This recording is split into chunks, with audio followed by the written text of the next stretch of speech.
सद्गुरु के सानिध्य में, सद्गुरु के सानिध्य में, सद्गुरु के सानिध्य में, समर्पण के संस्कार में आ जाती है जब कोई आत्मा, तो घट जाएगी उसके जीवन में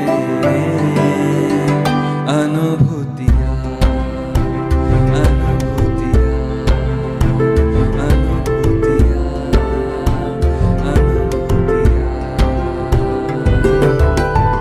आओ हम सब मिलकर बांटे ईशा समर्पण में अनुभूतियाँ। आओ हम सब मिलकर बांटे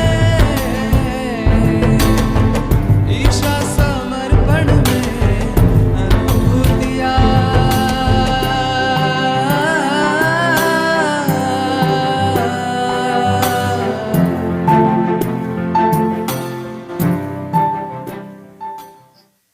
मेरा नाम शीलाबेन रामी है।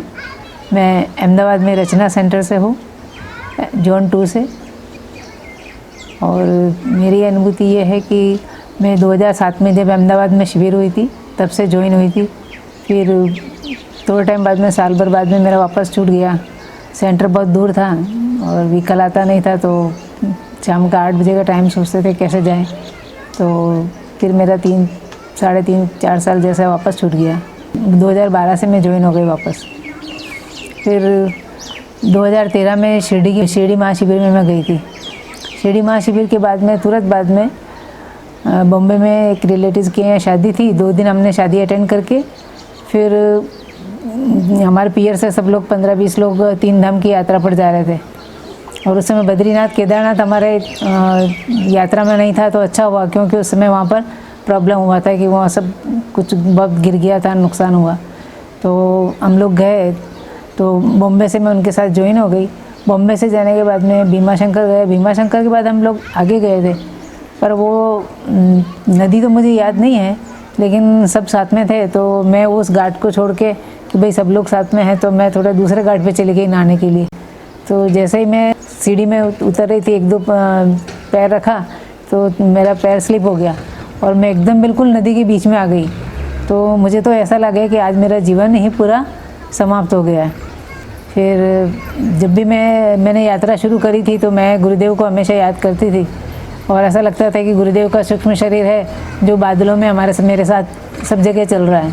तो फिर इतने में मेरे को सिर्फ एक हाथ दिखाई दिया, न कोई किसी की शक्ल दिखाई दी कि कोई आदमी है या कुछ है, और मुझे बार बार बोल रहे हैं आप डरो नहीं, पकड़ लो। फिर मैंने हाथ पकड़ लिया।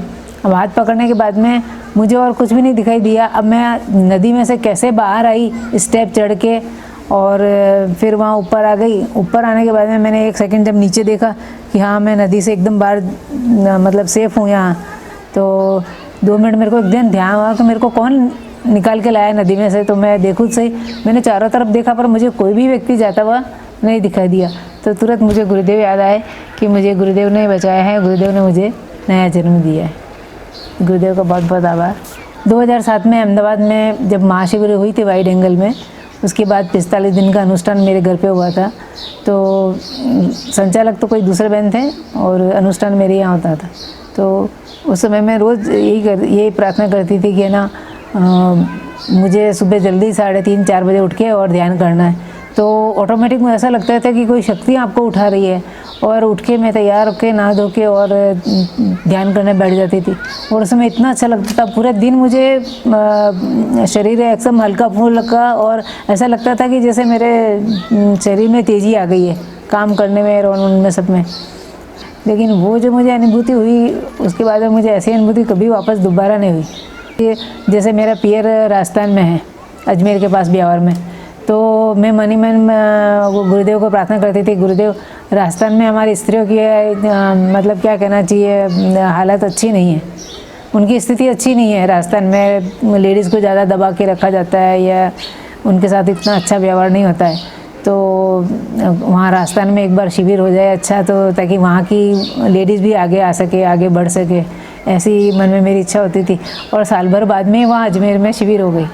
तो मुझे इससे बहुत खुशी हुई कि वो मुझे बाद में पता चला कि मैंने प्रार्थना करी और वो स्वीकार हो गई। Thank you. जय बाबा।